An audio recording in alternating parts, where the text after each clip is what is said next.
Amém, graças a Deus. Boa noite a todos, né, irmãos? A graça do Senhor Jesus Cristo esteja com todos nós, né? Amém. Irmãos, nós estávamos ali com essa canção e eu fui muito ministrado, né? Que diz o seguinte: os reinos vêm e vão, mas o Senhor acima está no seu trono, Ele governa, Ele reina. Isso é uma verdade, irmãos, assim, clara e absoluta, e uma verdade na qual nós devemos nos firmar nela. E todas as vezes que eu lembro disso, e eu praticamente me lembro e medito nisso diariamente, no quão Deus é Deus. E só Ele é Deus, e não há outro Deus. E só Ele é soberano, né? O relato bíblico, principalmente os profetas, né, os grandes profetas, Isaías, Jeremias, Ezequiel, eles relatam provas de que Deus é Deus. De que Deus é Deus. Isaías fala lá no capítulo 40, e Deus diz o seguinte ao profeta lá, a nação de Israel, falou: eu predisse as coisas que vocês estão vivendo hoje. Isaías capítulo 40 fala, os que vocês estão vivenciando hoje, o que vocês estão passando hoje, lembrem, não foi eu quem disse há muito tempo? Eu disse e as coisas se cumpriram. E Deus é maravilhoso. Ele vai provando, né, o seu reinado, a sua onipotência, no relato bíblico, em toda a história. E como lá em Isaías 40, né, igualmente nos dias de hoje, nós temos vivido hoje situações, circunstâncias, né, fatos, tribulações, enfim, em que Deus predisse todas essas coisas. Não há nenhum outro Deus que predisse. Não há nenhum outro Deus que tenha feito isso, que tenha falado e que tenha dito. Então, Deus é Deus. E eu quero ministrar com os irmãos nessa noite, irmãos, o que Paulo escreve lá em Gálatas, capítulo 3, verso 26. E Paulo escreve à igreja de Gálatas, ele escreve ali aos Gálatas justamente sobre o propósito de Deus para as nossas vidas, que é nos fazer, né, nos tornar filhos de Deus. Paulo está escrevendo aos Gálatas e lembrando os Gálatas, nós vamos ver isso aqui, de que o propósito da redenção, o propósito do sacrifício de Cristo Jesus na cruz, é unicamente para que nós sejamos filhos de Deus. Então, quero ler com os irmãos a carta de Paulo aos Gálatas,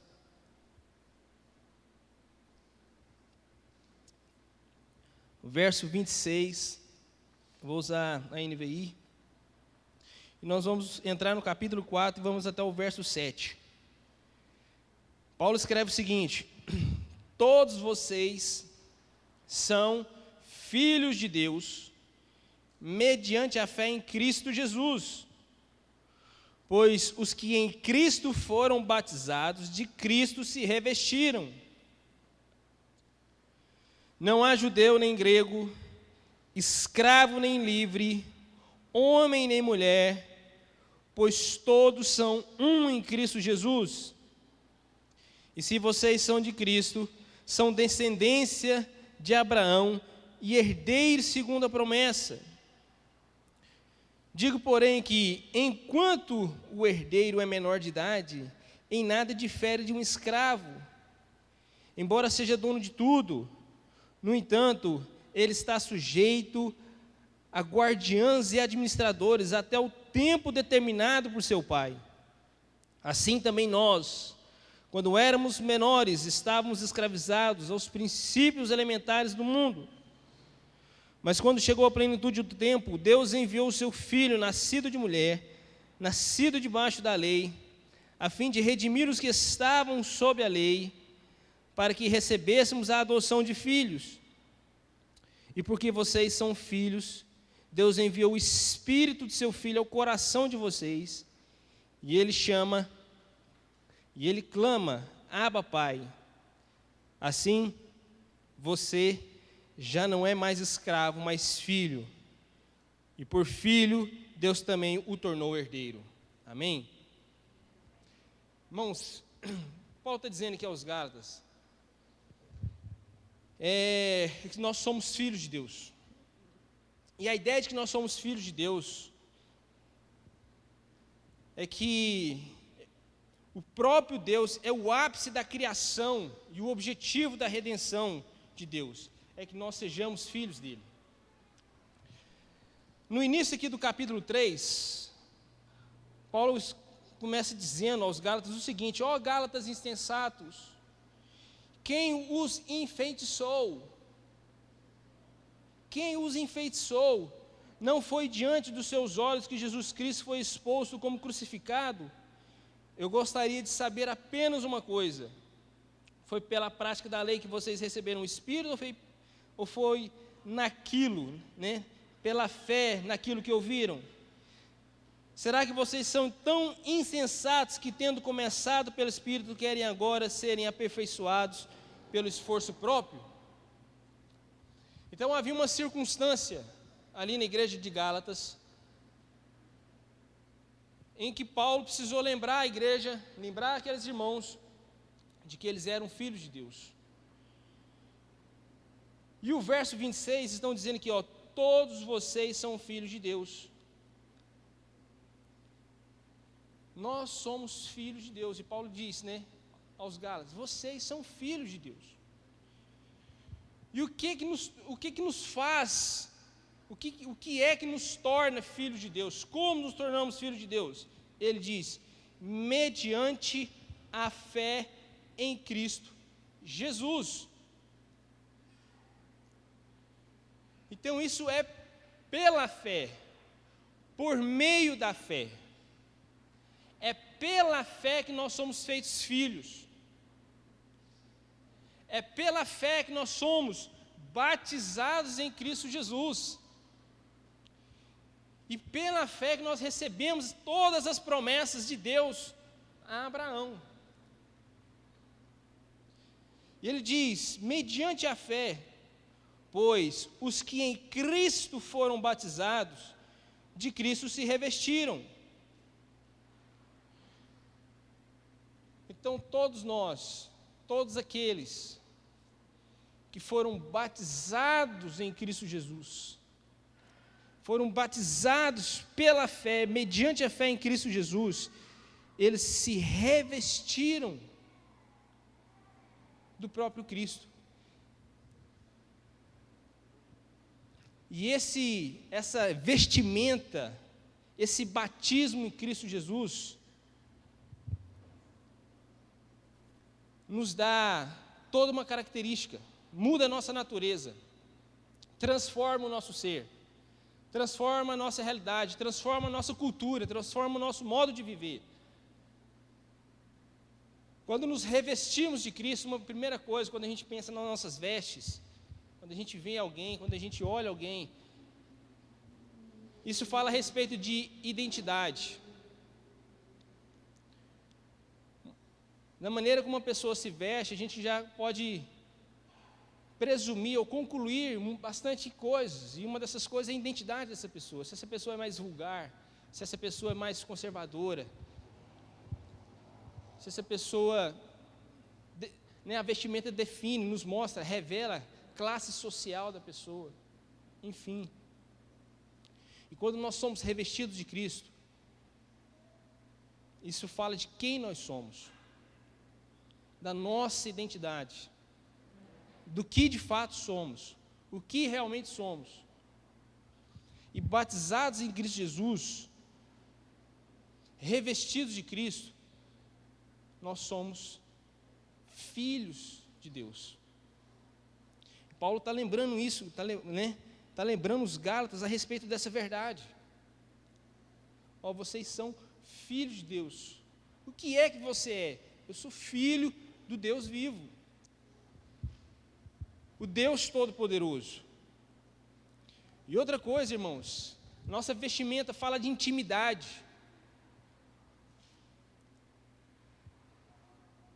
Não existe nada tão próximo, né, das nossas posses, daquilo que nós possuímos, daquilo que nós temos, que é próximo de nós como as nossas vestimentas. Fala da nossa relação com Deus. Fala da nossa proximidade com Deus. Fala do nosso conhecimento com Deus. Quem melhor do que você mesmo conhece as roupas que você tem?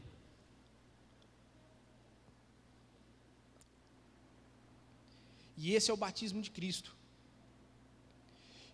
E o verso 28, Paulo diz: não há judeu, nem grego, escravo, nem livre, homem, nem mulher, pois todos somos um. Uma coisa que o pecado trouxe à humanidade, irmãos, uma das consequências do pecado foi a separação das pessoas. Lá no Éden, quando o casal Adão, né, quando eles pecaram, quando eles olharam um ao outro, eles se viram nus e ficaram envergonhados. Então aquele casal que era uma só carne, aquele casal que era um só corpo, uma unidade, feitos da natureza de Deus, feitos da essência de Deus, agora foi quebrada essa unidade, houve separação, a diferença, né, a indiferença foi estabelecida. Eles olharam um para o outro e ficaram com vergonha. E essa separação o pecado trouxe à humanidade, de forma que a acepção de pessoas, a criação de grupos, né? E a gente viu que Deus fez isso lá na Torre de Babel, quando a humanidade tentou se reunir em um só local ali, e eles, né, com o propósito de construir uma torre, uma cidade, para a fim de se protegerem do próprio Deus. Falando, se Deus destruir a terra de novamente, mandar um dilúvio, agora nós poderíamos nos salvar. E aí Deus traz as línguas, traz os idiomas, e é necessário que grupos se separem. E nós, na nossa humanidade, na nossa cultura, criamos isso. E isso estava intrínseco lá na igreja dos Gálatas, fazendo acepção de pessoas, separação de grupos. Quando a gente vai ver no relato, né, no capítulo 2 aqui de Gálatas, é necessário que até o próprio Paulo repreenda o apóstolo Pedro. Pedro estava ali com os gentios, comendo, sentado à mesa com os gentios, e naquela reunião ali, chegou ao ouvido de Pedro: olha, os cristãos lá de Jerusalém, os cristãos lá da Judéia, eles estão chegando, eles estão vindo para cá. E ao receber essa informação, Pedro começa a se afastar. E aí Paulo chega e vê essa situação, porque, né, Pedro havia passado essa experiência anteriormente. Deus trouxe um sonho para ele, está no relato em Atos dos Apóstolos. E nesse sonho desce lá um lençol, e está lá toda espécie imunda, considerada pelos judeus, e Deus fala para Pedro: come. E a partir desse sonho, desse propósito, Pedro é enviado a evangelizar a casa de Cornélio. De modo que quando Pedro chega à casa de Cornélio, irmãos, na cultura judaica, um judeu, ele não adentrava a casa de um gentio. Ele não frequentava a casa, uma reunião gentia. E Pedro, quando ele foi lá entrar na casa de Cornélio, sendo visto, as autoridades lá de Jerusalém, os cristãos da Judéia, vindo que ele poderia, como é que fala? Trazer alguma acepção com Pedro, porque era considerado impuro culturalmente. E aí no relato aqui de Gálatas capítulo 2, Pedro, vendo que os cristãos de Jerusalém estavam vindo, então ele começa a se separar para não ser visto comendo à mesa com os gentios. E aí Paulo exorta Pedro. E Paulo está lembrando que os Gálatas agora que, olha só, não há judeu nem grego, escravo nem livre, homem ou mulher. Olha só, judeu ou grego. Irmão, não há raça, não há nacionalidade, não há diferença. Entre os filhos de Deus, todos somos um. Todos somos um. Não há cultura melhor que outra cultura. Na verdade, a nossa cultura é uma contracultura, é uma cultura bíblica, é uma cultura cristã. Segundo aspecto, não há escravo nem livre, patrão ou servo, chefe ou empregado, ou mais rico ou mais pobre.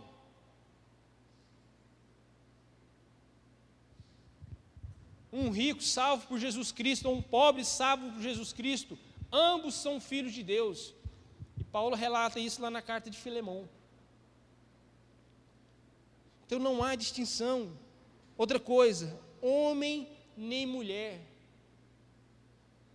Não há diferença de sexo. Não há superioridade. Há papéis distintos, funções distintas. Mas homem e mulher, filhos de Deus, são filhos de Deus. E lá na eternidade, irmãos, não haverá sexo. Homem e mulher na eternidade, filho de Deus igualmente. E Paulo está lembrando isso aos Gálatas. Nós somos filhos de Deus. E como os filhos de Deus, ele diz: pois todos são um em Cristo Jesus. Somos um em Cristo Jesus. Isso nos acarreta muitas coisas, irmãos.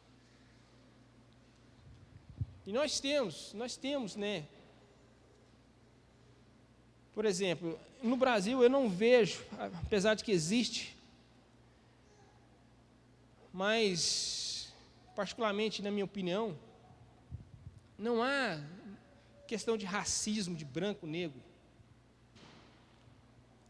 Há algumas eventualidades, há algumas pontualidades, mas no Brasil, irmãos, culturalmente, né, nós não temos, comparado com Europa, Estados Unidos, enfim. Mas eu confesso que no Brasil há uma discriminação social. Há uma discriminação social. Se chega uma pessoa, um negro, um preto, chega bem vestido, você vê classe social, onde ele chega, ele é bem recebido. Igualmente um branco ou um preto. Aí chega um pobre, enfim. Mas nessas coisas, irmãos, nós devemos nos vigiarmos em todas essas questões. E a Bíblia vai tratar dessas questões lá na carta de Tiago, sobre acepções de pessoas. E nós devemos nos lembrar que somos filhos de Deus e não há distinção não há judeu nem grego, nem escravo nem livre, nem homem nem mulher. Todos somos um em Cristo Jesus.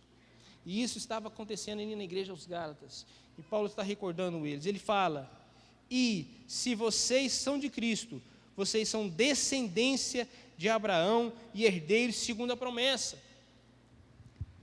Descendência de Abraão e herdeiros segundo a promessa. Isso é para todos. Todas as promessas de Deus, a aliança que Deus fez com Abraão, ela está sobre nós, aqueles, os que creem em Cristo Jesus, os que foram batizados em Cristo Jesus. E nessa descendência, irmãos, aqui tem grande importância, principalmente nesse período antigo, irmãos. A herança era destinada somente ao filho homem mais velho. Quem herdava as posses do pai, podia haver quantos filhos fossem, era somente o filho homem primogênito. Mulheres não tinham direito, e os filhos outros não tinham direito. Isso é uma lei, da antiguidade, de todos os impérios. Em Israel antiga era assim, na Grécia antiga assim, no Império Romano, nos tempos de Jesus era assim. A herança era passada ao primogênito. Mas o que Paulo está dizendo aqui é que se vocês são de Cristo, se você é mulher, se você é homem, se você de fato é de Cristo, você é descendência de Abraão e herdeiro segundo a promessa. Você é filho de Deus e herdeiro de tudo, de todas as posses de Deus.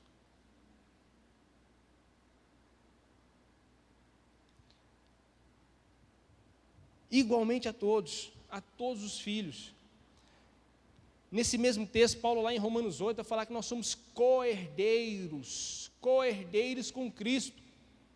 Ou seja,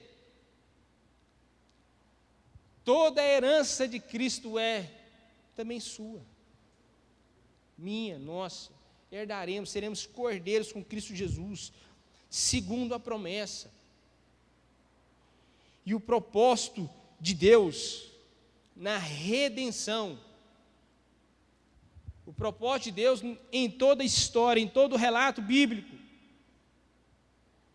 é que no fim nós todos sejamos filhos de Deus, a fim de que sejamos filhos de Deus. E Paulo segue dizendo, capítulo 4, ele fala: digo, porém, que enquanto o herdeiro é menor de idade, em nada difere de um escravo, embora seja dono de tudo. No entanto, ele está sujeito a guardiãs e administradores até que o tempo determinado por seu pai. Assim também nós, quando éramos menores, nós estávamos escravizados aos princípios elementares do mundo. Mas quando chegou a plenitude do tempo, Deus enviou o seu Filho, nascido de mulher, nascido debaixo da lei, a fim de redimir os que estavam sob a lei, para que recebêssemos por adoção de filhos. Irmãos, isso aqui é tremendo. Paulo está dizendo aqui, está explicando aos Gálatas o seguinte: em uma situação lá no Império Romano, o filho herdeiro, esse filho herdeiro menor de idade, ele é semelhante ao escravo. Em que ele é semelhante ao escravo?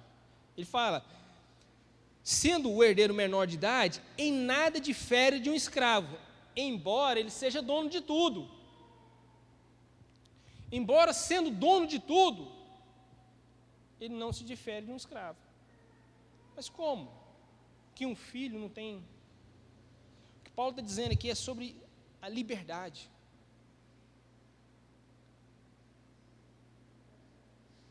Paulo está falando de ser livre. Um filho menor de idade não tem maturidade para tomar decisões. Um filho menor de idade não tem maturidade para assumir responsabilidade. E ele precisa ser tutelado, vigiado, educado, criado. Um filho menor de idade, irmãos, não sai de casa a qualquer hora. E não chega em casa a qualquer hora. Ou não faz as coisas que quer a qualquer hora. Ou quando quer a qualquer hora. Ou do jeito que quer a qualquer hora. Ou tudo que quer a qualquer hora. E come o que quer do jeito que quer a qualquer hora. Ou você educa seus filhos assim? Ou você, como filho, foi educado assim? Então, mesmo sendo filhos, ele nada se difere de um escravo. No entanto, ele está sujeito a guardiões e administradores. Ele está sendo tutelado. Ele está sendo ensinado. Ele está sendo educado. E aí vai chegar o tempo devido. O momento certo em que esse filho atinge a maturidade. E quando a maturidade chega, aí ele se torna livre. E liberdade, irmão, não é fazer o que quer. Liberdade é assumir responsabilidade.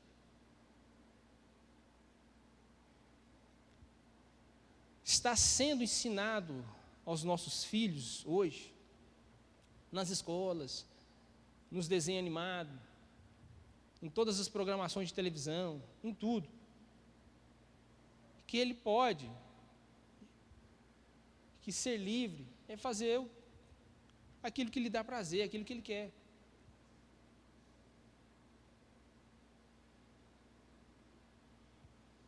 Mas liberdade não é isso.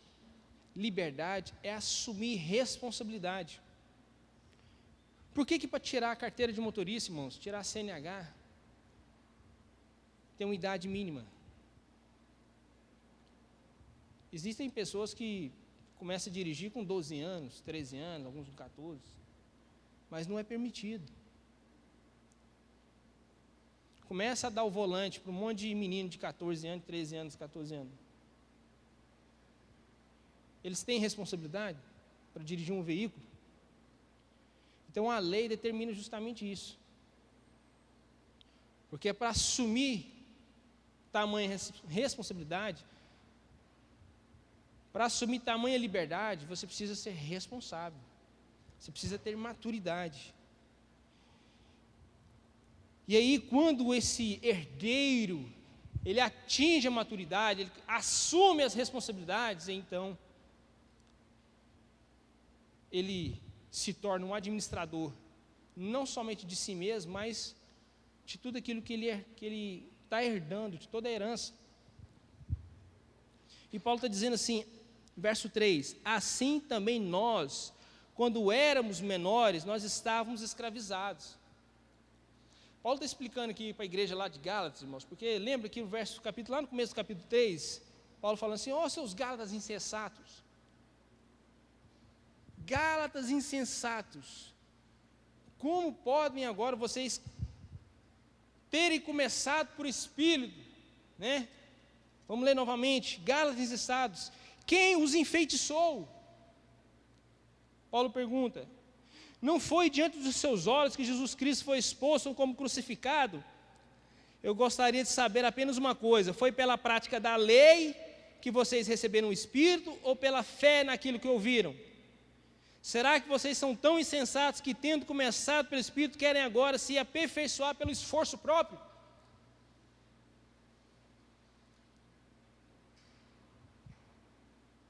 E a igreja de Gálatas, irmãos, recebeu o Evangelho pelo Espírito.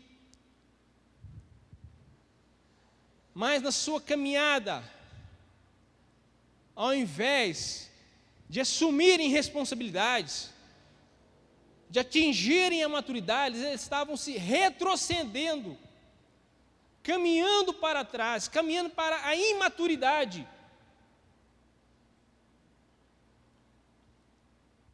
E se tornando religiosos. Religiosos. E Paulo diz aqui para eles: assim também nós, quando éramos menores. Então, no tempo da lei, e os próprios Gálatas, irmãos, que ele fala aqui, ó, quando éramos menores, nós estávamos escravizados aos princípios elementares deste mundo. O que são esses princípios elementares do mundo? Os Gálatas ali hoje, a atual Turquia, era uma cidade pagã. Eles tinham vários deuses, eles adoravam ali os astros, né, o sol, enfim, as estrelas, a natureza e tudo. E toda relação religiosa é uma relação de barganha.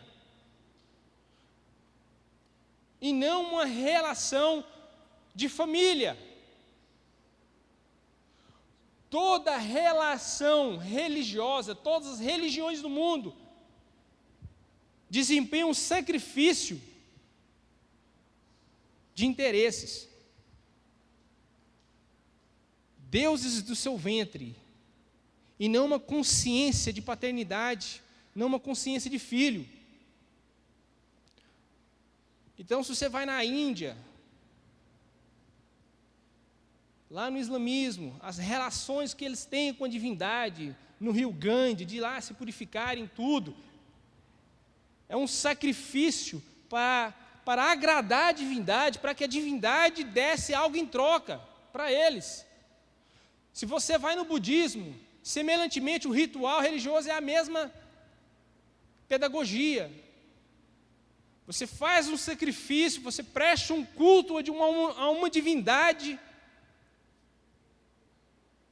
você agrada essa divindade, a fim de que essa divindade te responda com aquilo que você quer, com aquilo que você está pedindo.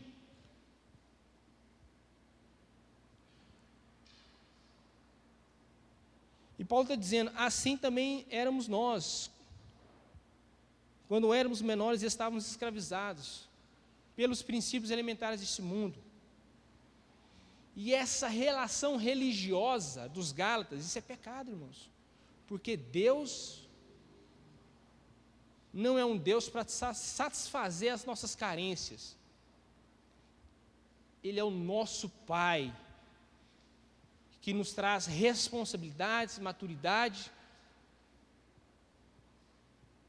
e para herdarmos dele tudo que ele tem para nós. Então, quando os Gálatas receberam a palavra do Evangelho, e caminhando bem, só que de repente, Paulo pergunta, né, quem os enfeitiçou? Quem os enfeitiçou? Tendo vocês começado pelo Espírito, agora querem voltar à prática da lei. Então eles estavam deixando ser persuadidos, ao invés de criar uma consciência de filho, eles estavam voltando às suas vidas cristãs para uma relação de troca.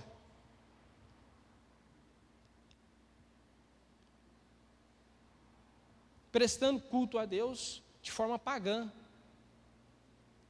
Esse é o filho mais velho da parábola do filho pródigo. Quando ele reclama para o pai dele, você está dando a festa para esse menino aí que gastou tudo, perdeu tudo. O pai vira para ele, mas tudo não é seu? Isso aqui tudo é seu.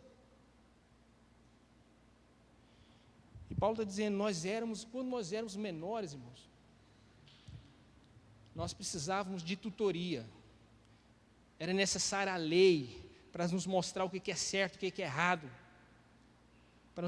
para revelar a maldade do nosso coração, a maldade dos nossos pensamentos, a maldade dos nossos caminhos, dos nossos desejos, a perversidade do nosso caráter, da nossa natureza pecaminosa.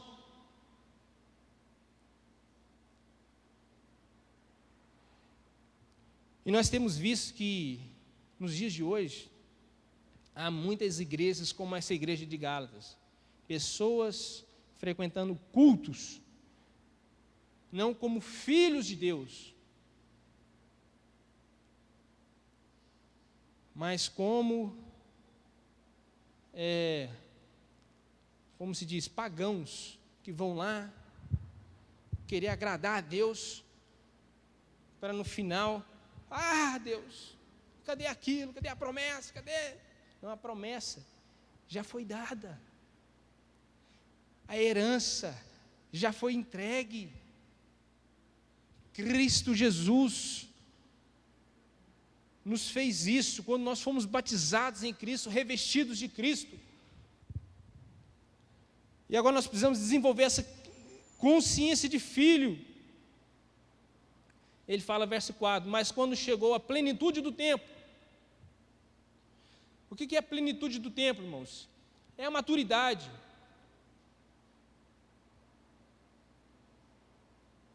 É o momento em que nós deixamos de ser menino para sermos responsáveis. E chegando à plenitude do tempo, Deus enviou o seu filho, nascido de mulher, nascido debaixo da lei. Ou seja, Cristo também viveu o que nós todos vivemos. Homem, educado, como criança, a palavra de Deus fala lá no Evangelho de Lucas, que ele crescia em estatura, em consciência e graça, né? E do mesmo modo, Cristo, né, atingiu a sua maturidade aos 12 anos. Ele passa a assumir as suas responsabilidades, está lá no relato. Ele fala, nascido de mulher e nascido debaixo da lei, a fim de redimir os que estavam sob a lei, para que recebêssemos a adoção de filho. Então, o propósito da redenção, o que Cristo veio fazer aqui na terra, o propósito na qual você foi criado, na qual nós todos fomos criados, é que para nós sejamos filhos de Deus e herdeiros de tudo que Ele tem para nós, herdeiros da promessa. Verso 5, a fim de redimir os que estavam sob a lei, para que recebêssemos a adoção de filhos. E olha só, e porque vocês são filhos, Deus enviou o Espírito do seu Filho ao coração de vocês. Porque nós somos filhos, Deus enviou o Espírito dEle ao nosso coração. O pastor Edinaldo ministrou hoje pela manhã a respeito disso. Um coração de pedra, lá em Ezequiel, quando Deus fala à nação, eu vou transformar um coração de pedra de vocês em um coração de carne. Eu vou arrancar esse coração de pedra e dar a vocês um coração de carne. E é justamente isso. É deixarmos de sermos pagãos para sermos filhos de Deus. Deixarmos de cultuar a Deus como as religiões cultuam suas divindades, para sermos filhos. E ser filho é ser herdeiro, é assumir as responsabilidades. E ele fala, e esse Espírito que foi enviado ao nosso coração clama, Abba, Pai. Verso 7, assim você já não é mais escravo, mas filho, e por ser filho, Deus também o tornou herdeiro. E a pergunta que eu tenho para nós hoje, irmãos, como é que tem sido a nossa relação com Deus?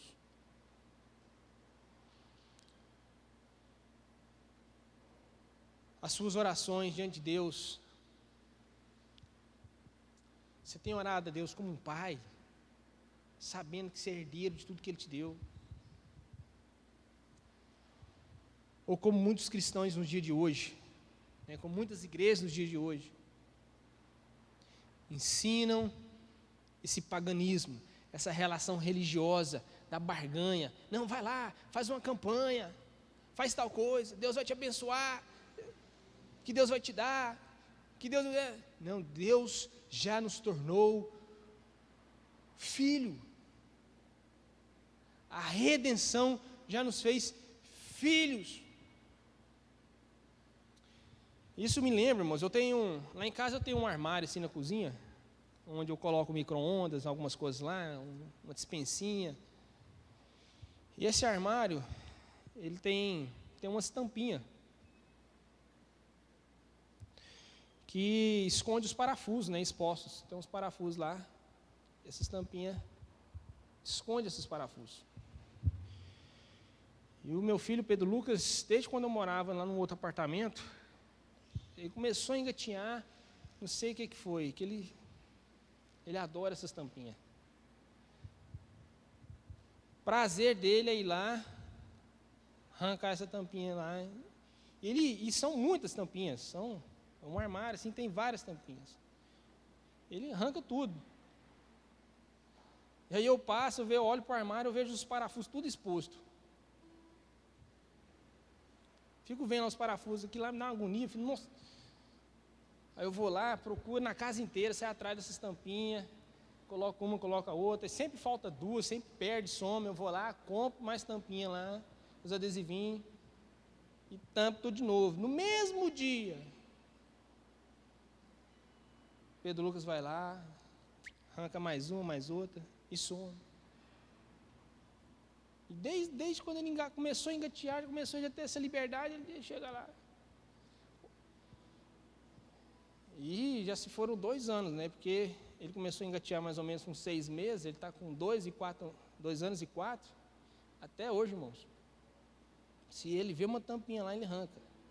E eu já danei, já dei umas palmadinhas, já briguei com ele, já falei com ele, já ensinei 300 vezes. Teve um momento que eu desisti, deixa esse armário sem tampinha. Cansei de ir lá comprar a tampinha, fechar os adesivinhos, esconder os parafusos, tudo. E não adianta, se eu for lá hoje, colocar uma tampinha e o Pedro Lucas vê, ele vai lá e arranca. Certa vez ele estava lá no flagra, assim, eu cheguei, ele estava arrancando a tampinha, Pedro Lucas, ele virou para mim, não. Ele sabe que não pode. Não. Na hora que eu virei, ele arrancou. E aí, irmãos, meu armário hoje fica sem tampinha. Quando ele chegar um pouco mais velho, tiver maturidade, eu vou lá colocar as tampinhas.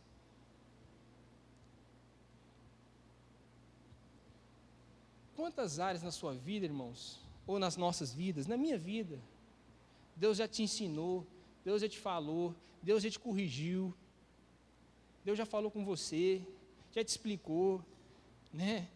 Do mesmo modo, essa relação minha com o Pedro Lucas, já tem praticamente 2 anos, que eu, não faça isso, brigo, dano, já cansei de dar umas palmadinhas nele por causa disso, mas ele vai lá e arranca.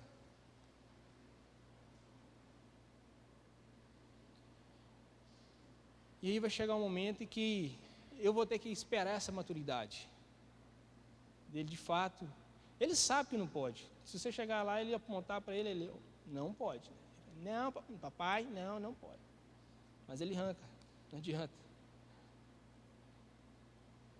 E você tem feito isso com Deus, irmãos? Certa vez, eu vi ele lá arrancando, e eu parei e meditei nessa situação. Deus falou comigo, Reuel, quantas vezes eu já falei com você a respeito de tal coisa, você continua fazendo? Quantas vezes eu te falei a respeito de determinada coisa? Assuma a responsabilidade. Cadê a maturidade? E a nossa caminhada cristã, irmãos, é justamente isso. Sermos filhos de Deus, herdeiros de Deus. E nós vamos herdar, de fato, materializar as promessas de Deus nas nossas vidas, quando de fato nós assumimos as responsabilidades que Deus tem para nós. o chamado que Deus tem para você, aquilo que Deus te chamou para fazer. Amém? Quero ter uma palavra de oração com os irmãos. Deus, em nome de Jesus, te agradeço, Pai. Te louvamos, te damos graças. E Deus, obrigado, Senhor, porque o Senhor tem nos ensinado, Senhor. Espírito Santo de Deus, nós clamamos ao Senhor que o Senhor possa ministrar em nós e nos conduzir, Senhor, à maturidade, a discernir, Deus, sermos de fato filhos de Deus, entendermos, ó Pai, de fato a filiação e assumirmos as responsabilidades, Deus, tomarmos nas nossas mãos as Tuas promessas, aquilo que o Senhor tem para nós, tomar nas nossas mãos, ó Deus, e assumirmos as responsabilidades, ó Deus, daquilo que Tu tens para nós. E clamamos ao Senhor, Espírito Santo de Deus, conduza-nos, ó Deus, nos Teus caminhos, conduza-nos, Senhor, nas Tuas promessas, conduza-nos, ó Deus, na Tua vontade, Deus, para que o Teu propósito se cumpra em nós. Livra-nos, ó Deus, da infidelidade, liberta-nos, ó Deus, da desobediência. Mas, Deus, mostra-nos o caminho da fidelidade, o caminho fiel, o caminho, Deus, do discernimento, do entendimento, da consciência, Deus, de fato, de tudo aquilo que o Senhor tem reservado para nós, Deus. E que nós possamos, ó Deus, alcançar a plenitude do Teu Evangelho, a plenitude de Cristo em nós, para a honra e glória do Teu santo nome.